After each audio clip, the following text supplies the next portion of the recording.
Welcome to Conversation with Haych. We are with one of the UK's best songwriters. Oh, bro. UK's best songwriters, not no, he's the best gospel, best Christian. No. One of the UK's best songwriters. Not only is the UK's best gospel songwriters, he's also has Midnight Oil. He's also Symphony Co. I know you've seen that. I know you've seen what this brother's doing. Head of African and Caribbean engagement at TearFund. Listen, busy, you know. This brother's busy. That's all I'm telling you. This brother is busy. So what are you, bro? You got Headstart. No. You got a son. Hold on. Child. That's busy. I'm trying to give him an intro, you know. Okay, sorry. Headstart. This brother over here, amazing. Born and raised in Birmingham, now resides in the lovely city of London. The amazing, the superb Seth Pinnock. How are you doing, Seth? Oh, mate, I appreciate that. That's really, really kind. Did you? I did. Yeah, I appreciate that. We'll talk. So for people who don't know who you are, who is Seth Bennett? Well, you just said it. No. You tell the people there. So, who is Seth Pinnock? Seth is, he's a son. He's a brother. He is, I was gonna say, a son, a brother, and a lover. Only joking. Yeah, not yet. So, a son and a brother. Yeah, I've got a broken heart right now, bro. Oh gosh. Yeah. Anyway, a son, a brother, and a child of God, man, who really believes in purpose and pursuing that, and wants to leave the world better than he found it. I like that. Did I leave anything out in the intro, like that you're doing? Because we're gonna get you time to promote everything. No, it's fine. So Symphony. We used to have a little Kingdom Boy line back in the day. Remember that? Yeah. So maybe we'll bring it back. Bring it back. Who knows? Depends. And then I do consulting for businesses and charities. I lead the African and Caribbean engagement team at TearFund. Lead a new thing, amazing gospel group, and that's me pretty much. Guys, I didn't even talk about a new thing. You know, that's the craziest. That's the craziest live recording twice. Symphony Hall, Birmingham Christian Centre. No, it's not Birmingham Christian Centre. Yeah. What's it called? Birmingham City Church. City Church. Yeah. BCC. I should have said, if I said BCC, I would have got away. Yeah, 100%. The acronyms, yeah. Anyway, when and why did you become a Christian? When and why did I become a Christian? I hate that question. Why? Because I'm a church boy, so I am a pastor's kid. So I don't think we get to decide when you become a Christian. You do. You know. Because there's a lot of pastors' kids who are out here in these streets. So you do. I went. Yeah, you're right. You know, because there's a difference between a Christian and a believer, I guess. So I would say grew up in church. Yeah. And church was all we knew. Church was all we had. Church was at the epicenter of our growing up, our childhood. You know what I mean? It was the town hall of our community, and so it's what we did. Like your first girlfriend was in church. You learnt to sing in church. You learnt to speak in church. Anyway, so grew up in church, and I think I personally made a proper I got baptized at 7. Everyone is getting baptized mad early. I got baptized at 7, and you know what, to be honest, I got baptized in a Spider-Man t-shirt, you know. I'll never forget that. I got baptized in a Spider-Man t-shirt. I didn't plan that I was going to get baptized. We were in a service, I'm Pentecostal, and the service was very moving. The spirit was moving, God was doing his thing. People were, going in, and people just, a lot of the young people just wanted to get baptized, bro. And a lot of the teenagers at the time wanted to get baptized, and I just wanted to join in. So I said, dip me as well. So I took a dip in the pool. So I got baptized at 7, and I don't know how deep to go.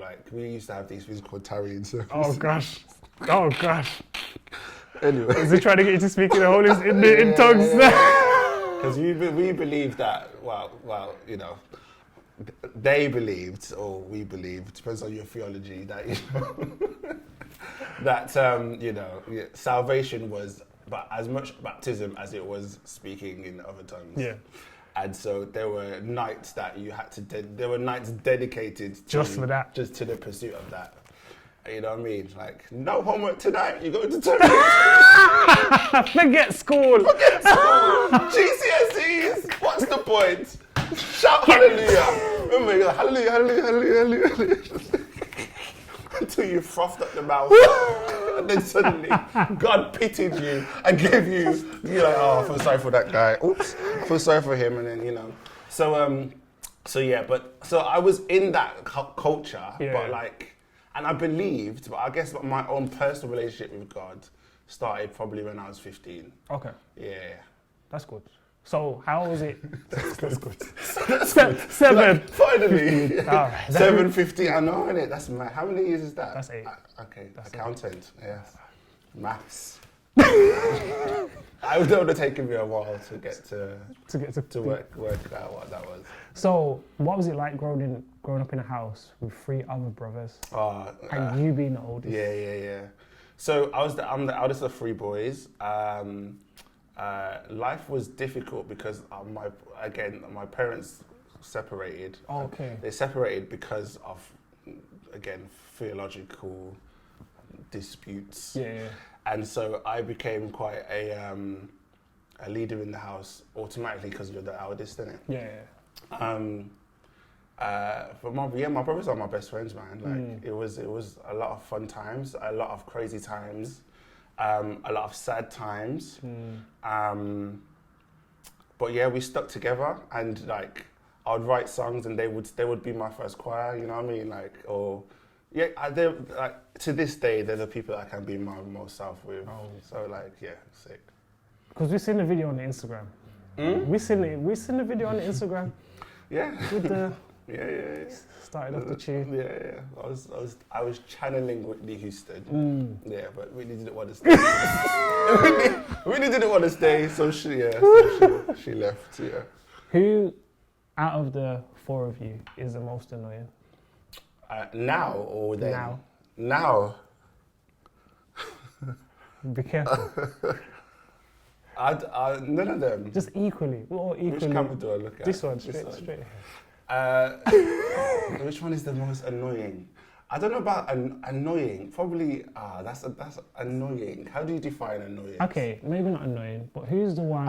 I can give you characteristics. Okay, give me characteristics. Yeah. So Ezra is 100% the most emotional. Okay. He is definitely the mother's boy in the house. Like, in the house, he's married now, but like, he's definitely like the emotional one. Amos is Phoebe from Friends. Like, that is Amos. And Shem is the diva. Yeah, Shem's Beyonce. So who are you? Just a child of God. Oh bro. my gosh. Someone that seeks his face daily. Calls upon him when he is near. I'm probably I'm probably the most like spontaneous, ad hoc, like let's do this, let's create this, I'm probably the most crazy or one of my drummers, Julian, said that I'm complicated but worth it. So that's what I guess I am. I'm a lot of things. What's your funniest childhood memory? Funniest childhood memory.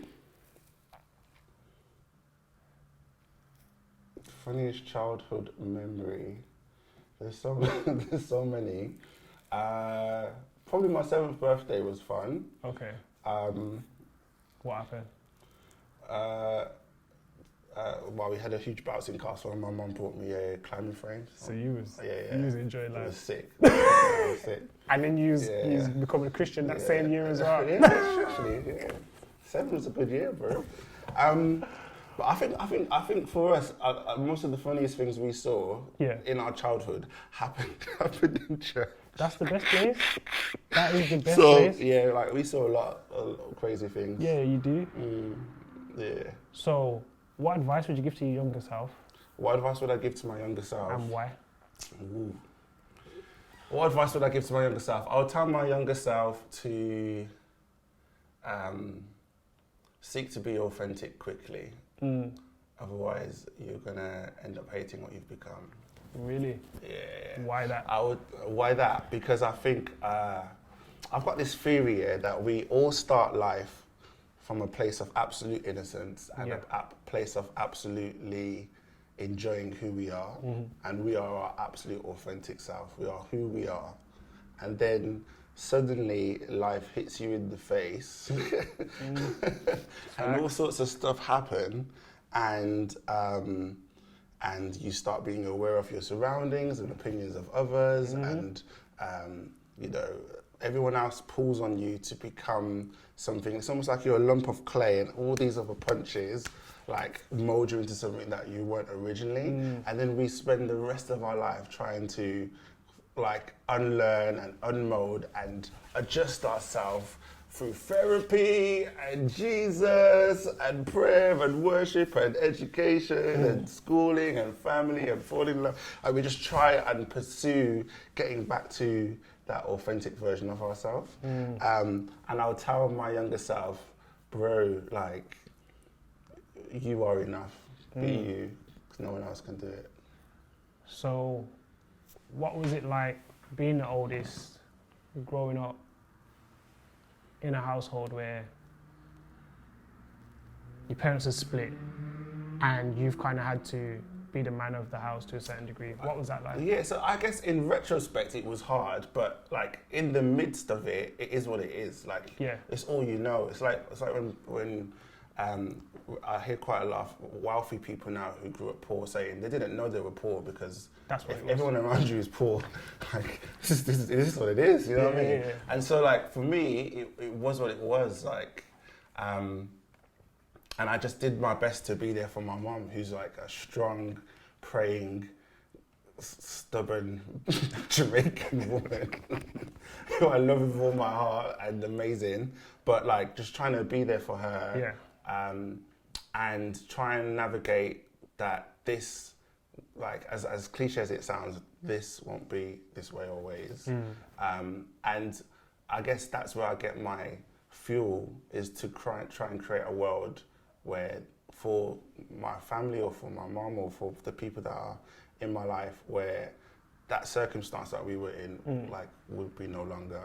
And so from an early age, you just become creative and imagine a world that you could occupy, and then you try and work out how do I create things so that can be the world that I live in, because the world I'm in right now is not cool. You know what I mean? So is that how something like Midnight Oil kind of sparks from that? Yeah, so Midnight Oil definitely came from a place of absolute pain, man. Really? Like, yeah, 100%. Like, a lot of pain. So I went through, like, you know, when you're split up from your, like I didn't really know my dad, but he was present in the house. Got ya. That makes sense? Yeah. Because that's what Jamaican parents do, you see. But anyway. Just understand, bro. Like, especially church. Like, church hurt, boy. Listen, the things we have survived. Bro. Oh, Jesus. Anyway, so dad was present, but not present. Hella busy, spent all his time in church, or working. So he'll be working full time and then doing church full time. And that was tough because we didn't really have a relationship with him. So like my relationship was primarily with my brothers and my mum. And I guess that detachment from my dad kind of fostered quite a lot of insecurities and low self-esteem. Some stuff happened in my childhood which was pretty traumatic that, again, kind of reinforced a sense of not knowing who I was. And like, without definition or language for it, kind of sank into a pit of depression and made peace with disappointment, you know? And just felt like this world that I was in, and I'm repeating myself, but this world that I was in was not like where you wanted to be. Yeah, where I wanted to be. And so that like brought thoughts of suicide, really a sense of being rejected, and like I'm talking like real reject. Like I remember being so afraid to walk into a barbershop because I didn't want to be around tall masculine figures. I remember being like that guy that sat by himself during lunchtime in the dinner hall because I didn't want to be around people. So it was really and processing that by yourself because like old school church, there's no like youth leaders. So there are youth leaders, but they're all like 50 years old. There's no, they haven't done no youth ministry training. No training whatsoever. No. They just got a child who's 14. Yeah, another child in Jamaica that no one knows. But this is bad. But you're talking the truth, though. So anyway, so processing that as a young boy was really, really hard. Yeah. I forgot your question. What was talking about Midnight Oil and saying that stem from. So processing that was really hard, and however, my mom from a young age made sure that prayer and worship was part of our daily routine, our weekly routine. So Saturdays we used to have to sit by her bedside before we could watch cartoons and sing songs from the Pentecostal hymnal and read scripture. Yeah. And we used to hate it. And we used to like she was the one that said he was going to pray, like you're going to pray and then you're going to pray. She would pray last, and her prayer would be like 40 minutes or falling asleep. But like I feel like somehow that kind of embedded in me that there's something about the presence of God that's therapeutic. There's something about the presence of God that can take you from where you are to where you need to be. Like there's something about the presence of God that is freeing. So fast forward to 15, I'm in this dark pit, and it's literally like probably midnight. And I decide, instead of like thinking about suicide or wanting to give up, I just started to sing. And I remember having a Walkman. Walkman's cassette bro. Even though I'm 21 years old, but there was a Walkman somewhere, and so started playing Total Praise by Richard Smallwood over and over again, and tears coming down my eyes, and the presence of God came in my room, and I started to like see things that I've never saw before, hear things that I've never heard before. And really realised that God's hand was on my life. And I left that night with a vision and almost like a burden to try and find a way to take the serum off that atmosphere and bring it to as many people as I could. And I wrote the vision down and spoke to people about it, and I guess the rest is history, really. So what's the one thing that you'd say you've learned from starting something like Midnight Oil? Because over a decade. Yeah. Started in 2007. What is the one thing I've learned from Midnight Oil? That you thought, should I have done it that way? Could I have done this better? What's the one from you just like, if I'd known this at the start, it would have changed. It would have been much better. It would have been this. What's the one thing? If I'd known this at the start.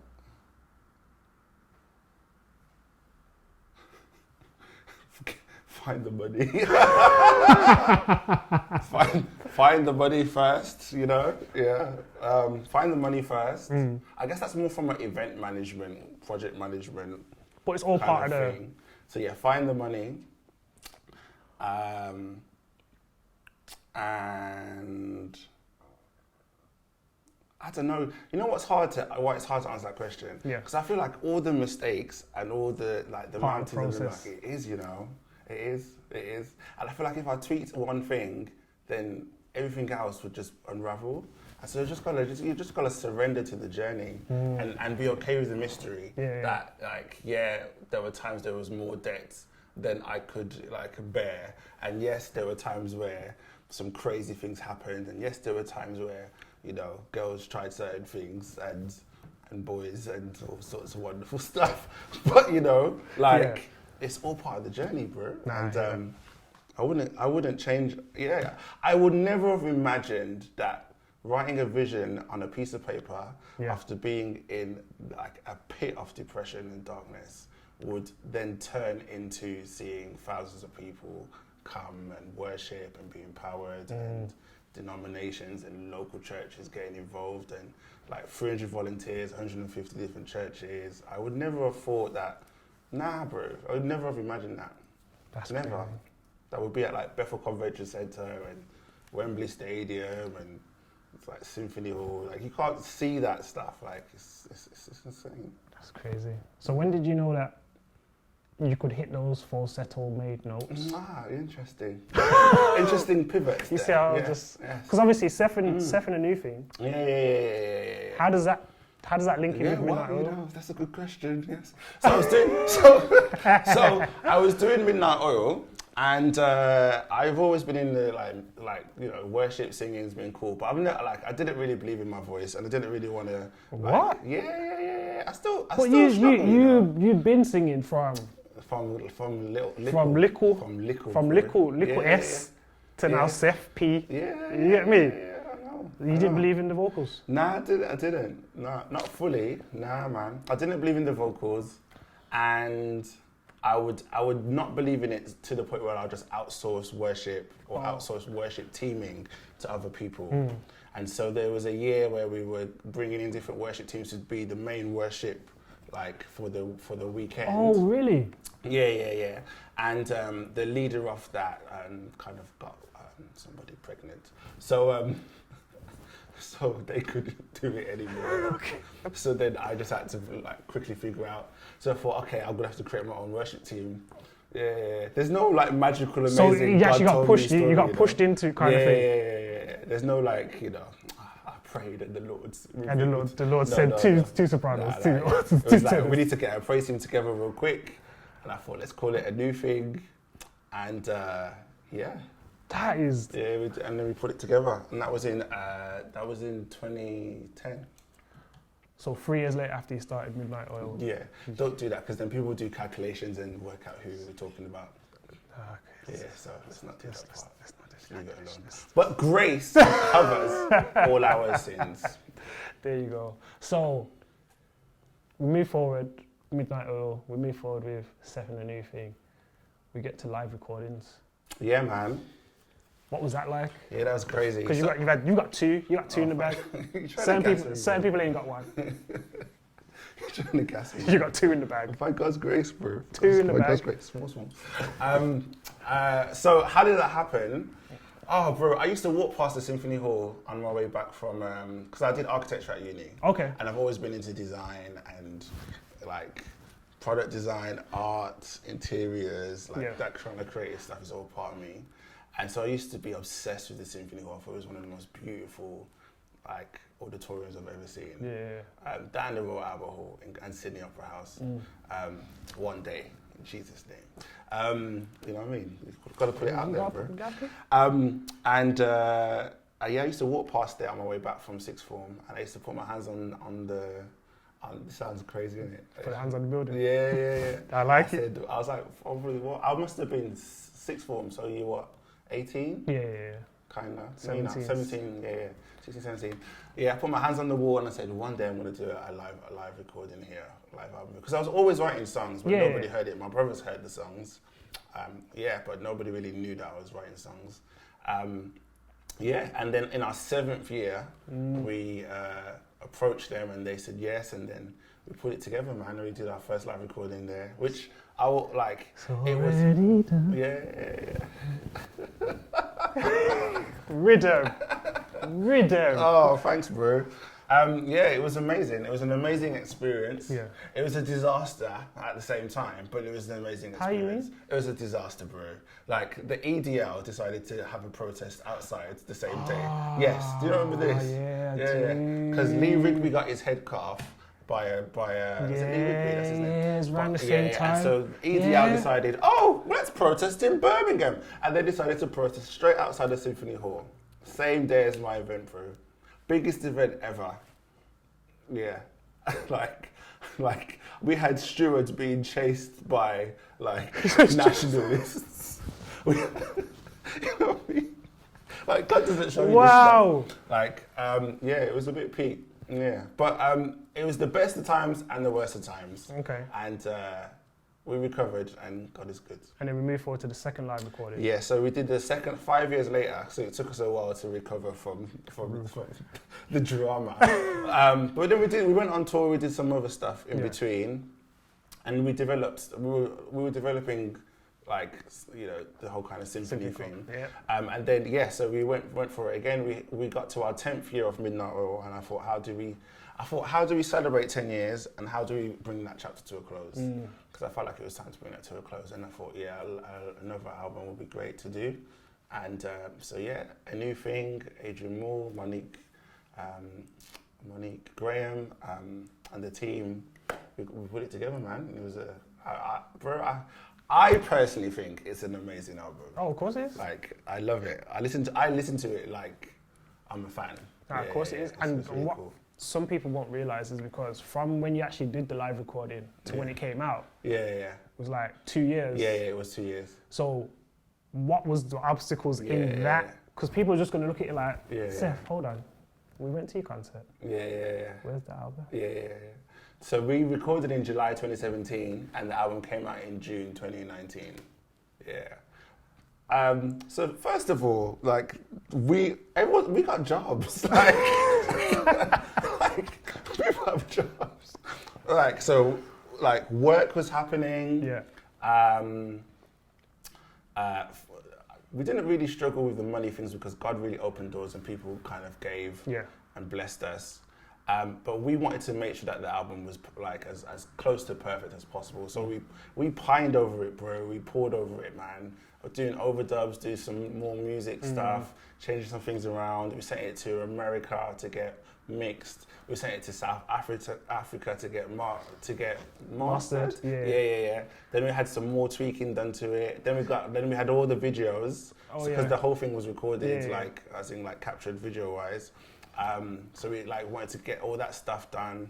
We just wanted to do it well, you know what I mean? And I guess if you want to do things well, things take time. So and I don't feel like there was a need to rush something that you wasn't really fully happy with, you know what I mean? Yeah. And you know, the state of the UK gospel industry, I could put out something in 10 years and they'd be like, yeah, well, you know, we're very slow in the UK. We are. Yeah. We're picking up. Okay. You don't think so, Seth? Bro, I've been in this game for a while. You have? I feel like we need to definitely, we need leadership. Okay. Yeah. When you say leadership, what do you mean though? In terms of like pioneers, or what are you talking about in terms of leadership? I think leadership is like bringing all those that are movers and shakers and doers together. Yeah. And notice I said doers and not just talkers. And really having like a plan of action, a plan of a strategy, giving us our marching orders and having some kind of joined up proposition and rollout nationally that has national buy-in across the UK church, primarily the black church, I'm guessing. Yeah. And I think until that happens, until there is a leader that really brings us to that space, we will be very fragmented, and in our fragmentation we will continue to be a bit slower than we should be.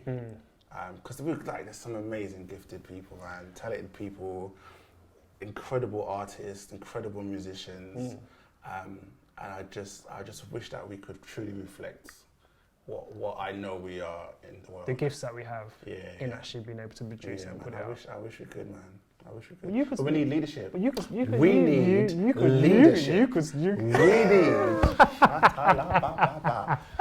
Don't gas it up. You are the leader, bro. No, it's going to start as a talk show, and then it's going to move into a TV show. Yes, an actual TV show. And then it's going to move to like Oprah, a channel. Here we go. And then a church. You finished? I think so. Okay. But you are a leader though, you do know that, right? Yeah, of course. Okay, cool. You praise God for that. What? You try to add all them extra stuff in there, Yeah, give me more responsibility. I haven't seen, bro. He's haven't heard. Oh, praise God. So, let's go on that. So, did you feel like you were well supported when you put the album out? Did I feel oh yeah, absolutely. Okay. But then nobody owes you nothing. That's true. So, I feel bro, don't start me off. Oh, we're here now. We're here, Steph. We're here. Nobody owes you nothing, bro. Like, I think oftentimes we expect, like this idea of support me. Like, put out good stuff. Like work hard. Talk to them.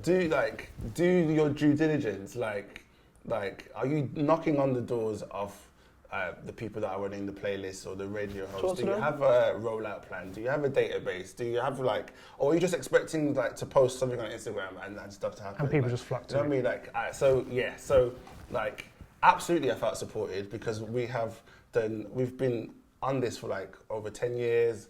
Like, we've built some really great relationships with people. People love us, trust us by God's grace. The hand of God is on us. There's favor. But at the same time, bro, like, no one knows you anything, man. You gotta plow. You gotta work. That is the truth. I feel like we all want the glory, but not the gushy stuff that gets you there. People want the It's all result, about not the the process. Yeah. See, this is why you're a pastor. Okay. It is. This guy. So, I'll come on to that question in a bit. So, with all that you've done inside the church, you're still prospering even more so. Am I prospering? Prospering. You don't know my credit rating, bro. Hey, forget. You don't know. Let's just talk about career. Let's not talk about You that credit. you know my credit rating, bro. You don't know my credit rating. You don't know it, bro. I don't know if I'm prospering. Well, in terms of I'm like, not a member of SPAC Nation. When I'm a oh member of SPAC, I'll my, be you prospering. remember SPAC? What do you mean remember SPAC? They're not around no more. Well, they've split into four. Into the five. The five, Yeah. like the 5 rivers. SPAC ain't around no more. Okay. Anyway, so I was getting scared. I thought somebody heard us. I thought they were outside. I was like, oh God. I did. So, Like the Russians. in Yeah.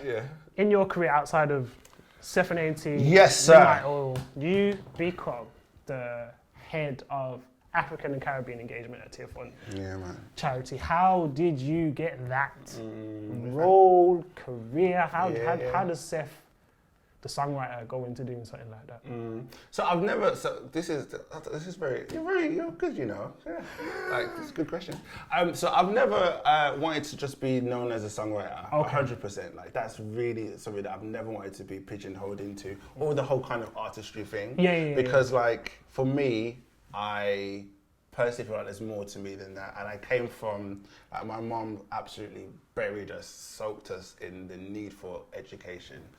And not that creativity is not education, but like that, you know, like to pursue like academics and qualifications and like what. So I wanted to be an architect. Oh yeah. And out of that architecture stuff came out a heart for creativity and also business. And so I've always like been interested in business and enterprise and consulting and like all that kind of cool things. I used to be really like, I'll try to tell you quick, like sad. Me and my brothers, we used to. Let us know. We used to like put on Bloomberg on the TV and pretend that we were trading stocks.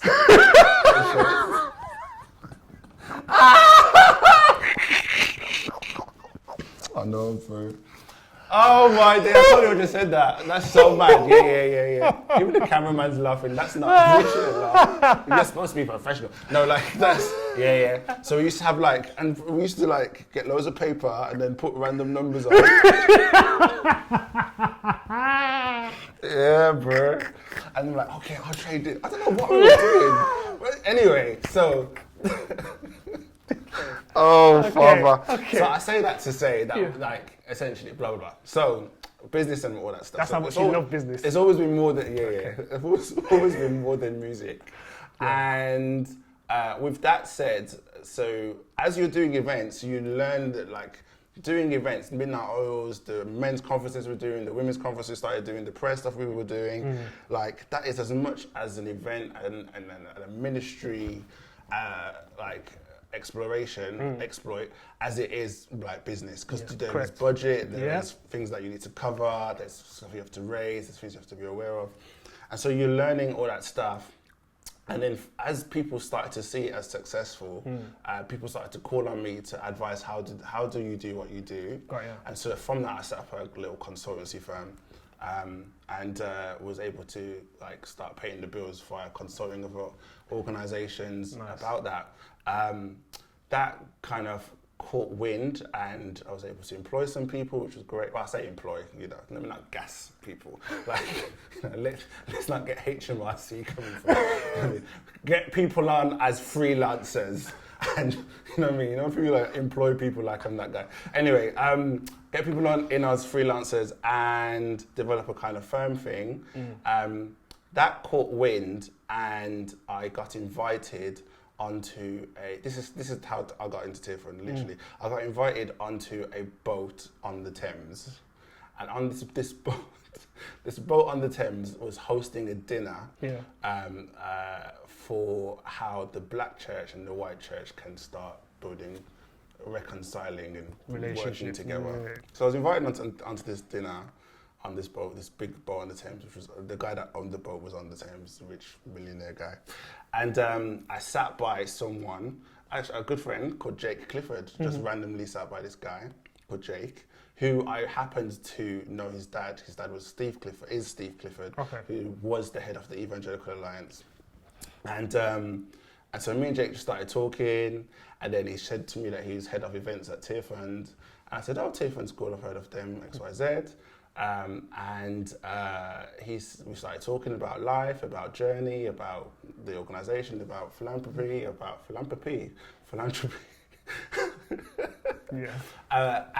He then said, oh, you should come to TearFund and talk to some of our staff.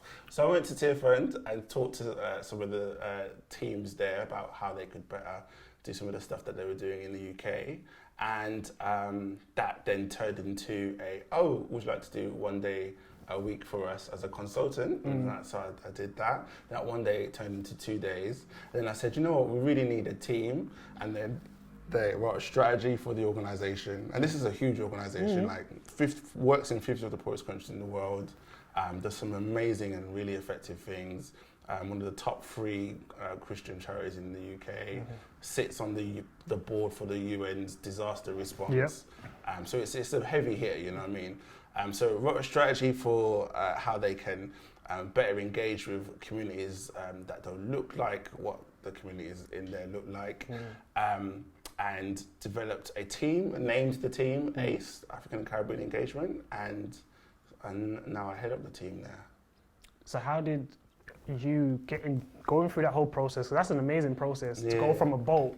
Yeah, from a boat to developing a department in an organisation.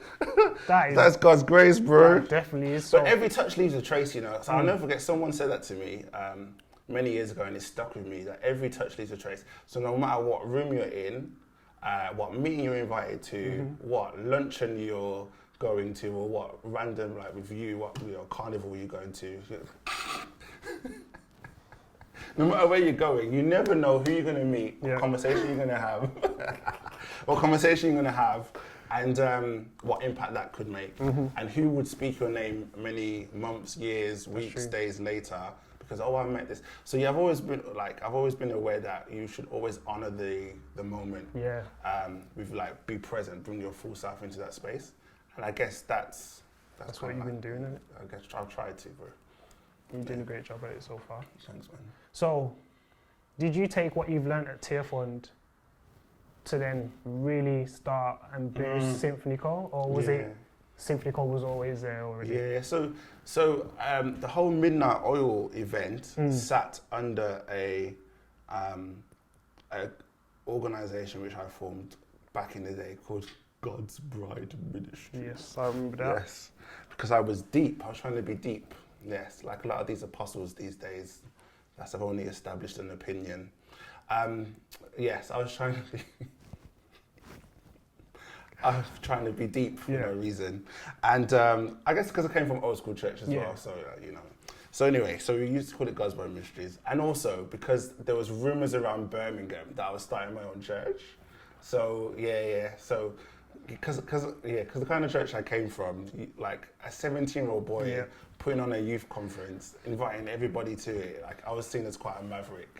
And anyway, so we sat under that name for many years, and then I realised that that's not it doesn't reflect where we're going. It looks like where we've come from. And so I took my team through like literally a 3-year process of trying to work out and hearing from God in terms of where are we trying to go and how do you reorganize, reposition, reinvent, refresh yourself to look like where the future is.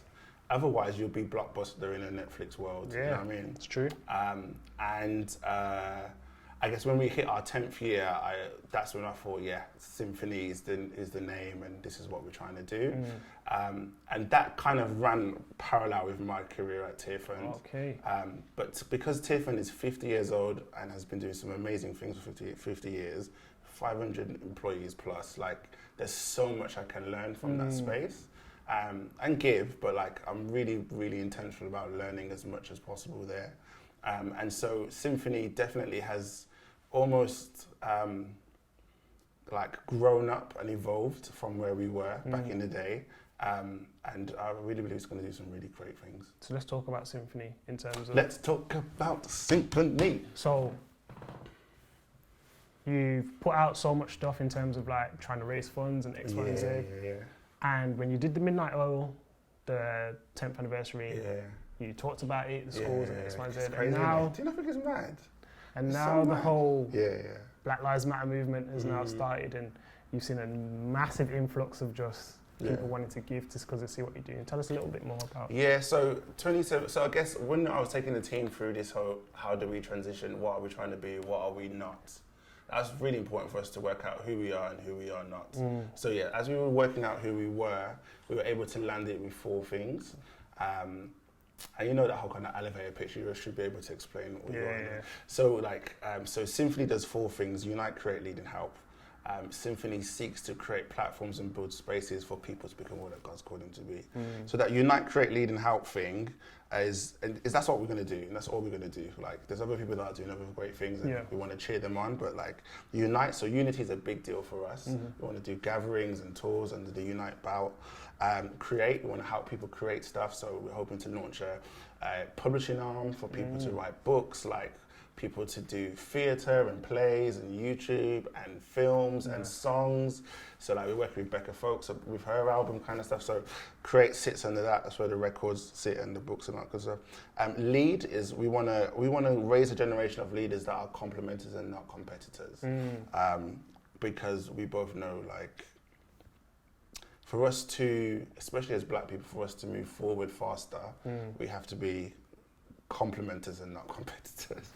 And help, so that's what I was talking about. Help is our schools thing. So we want to provide free education to Black boys in line with the national curriculum. Held at local churches, as well as mentorship programs as well. And I was talking about this, just throwing it into the atmosphere, man. Because oftentimes that's all I've done. Like, just keep talking about it until it happens. Like, even if you don't have the money or the resource or the people or the know-how, just keep talking about it. So 2017, I was talking about this vision that we've got to equip, empower, and educate young Black boys. And we were planning to fund that via the tour. So the new album came, and we were going to go around the UK and fund it with the profits from the tour. Obviously, that, Boris said stay in your yard. So we had to stay in our yard, and the tour got cancelled.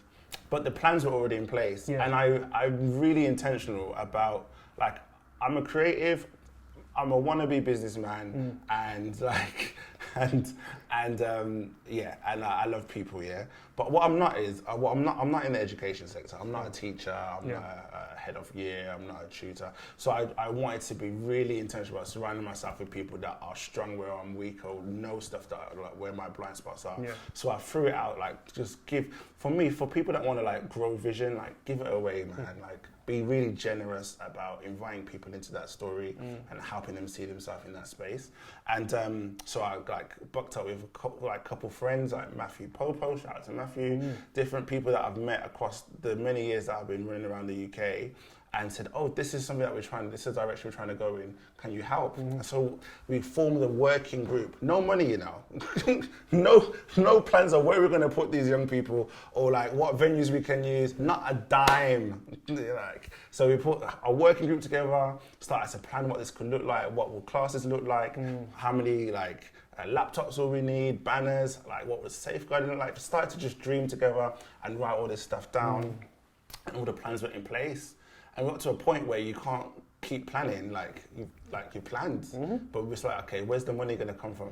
And I remember like we were all around the table, and Matthew said, "So where's the money gonna come from?" And I said, "The money will come." And then the unfortunate, then first COVID hit, and we saw that 1 in 4 black people are passing away from this terrible virus. And then we saw like George Floyd being executed on live TV. And I was numb, bro. I don't know how you were, but I was really numb, really disorientated, and like I'm a fixer in it. Like I'm and maybe because of the stuff that happened in my childhood, I'm always just trying to, how do I create a world that gets me out of the world that I'm in? Wow, we've just looped the whole conversation. Yeah, how do I create a world that gets me out of that world? Yeah. So I'm trying to work out, what do I do? What kind of contribution can I make that is long-term, sustainable, and is more than just, not that marching isn't great, or protesting isn't great because it's important, but how do I make put something in the ground that's a bit more long-term than that?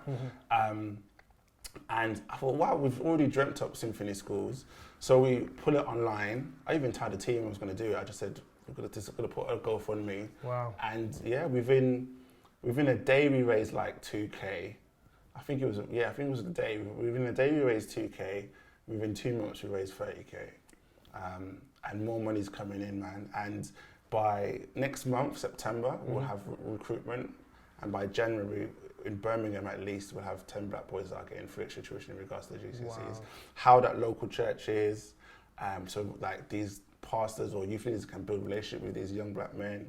Hoping to do it in London as well, Manchester, and who knows, man, like could roll out nationally. That's nice. By God's grace. That is excellent. Yeah, that is really excellent. So, in all of that you do, Symphony School, Symphony Co, Midnight Oil. Midnight Oil's finished now, bro. Midnight Oil's finished, but Seth and a new thing, in all the things that you do, TearFund, what would you say has been the biggest obstacle in life that you've had to overcome? Fear. And how did you overcome it? Fear, or if you're still overcoming it? I think you face fear every day. Every time you try and like that analogy I said about like when if you're a lump of clay you're getting punished and you get dismorphed into something that you're not. Every time you try and get back to that authentic self, it's fear that's stopping you. And I really believe your future on the other side of fear. But that's good. That is like to learn to push past, to jump over, to get to that place. Fear really holds you back, man. And it's this, like, what's the acronym for fear again? Like, false evidence appearing real, I think it is. It's this aloof thing that's untangible. Like, I can't point to it, I can't, like, direct you to where it is. Like, it's not something I can grab hold of, but it is there.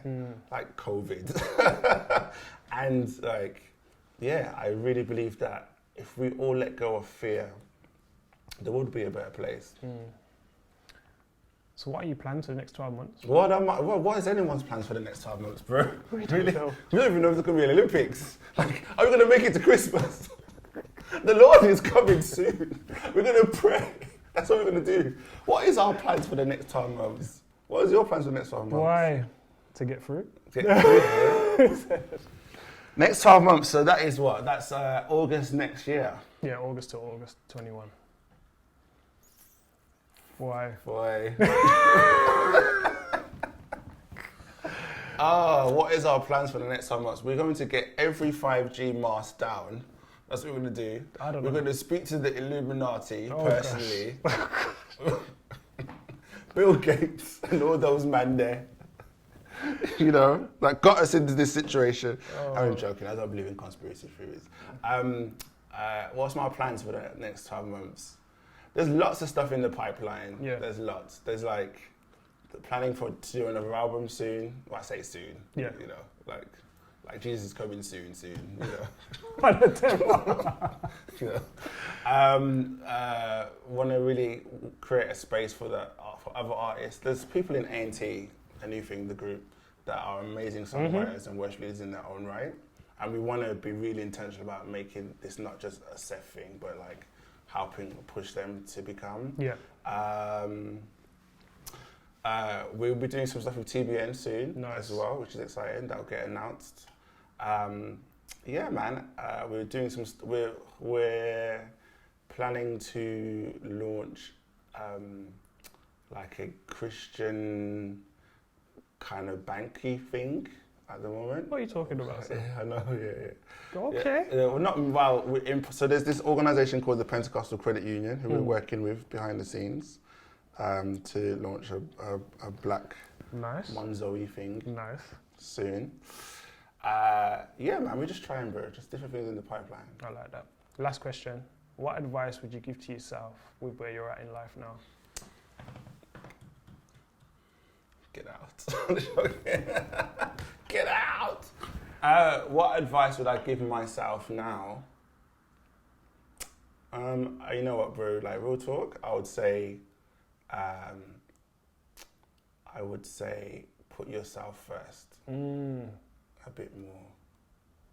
I think sometimes we can get obsessed with the doing and not the being, and especially in London, man, it's just the grind. You're just chasing, you're doing, you're going from here to there, and sometimes you can like forget like health is important, self-care is important, therapy is important, understanding who you are is important, taking a walk's important, just building a relationship with family is important, like reading scripture, just not so much the what can I do, because we're not the Messiah. Like as much as like we've listed all the amazing things that I've got to get up to, I'm not Jesus, you know. I could die tomorrow and the world will continue. It's true. But like it's just I've just got this one body and I've got to try and steward it better. So I think mentally, physically, spiritually, put yourself first. I like that. Yeah. Seth Pinnock, thank you very much, bro. Thanks, bro. This has been Conversation with Haych, with the amazing Seth Pinnock. Thank you guys for tuning in, and we'll have some more content for you soon.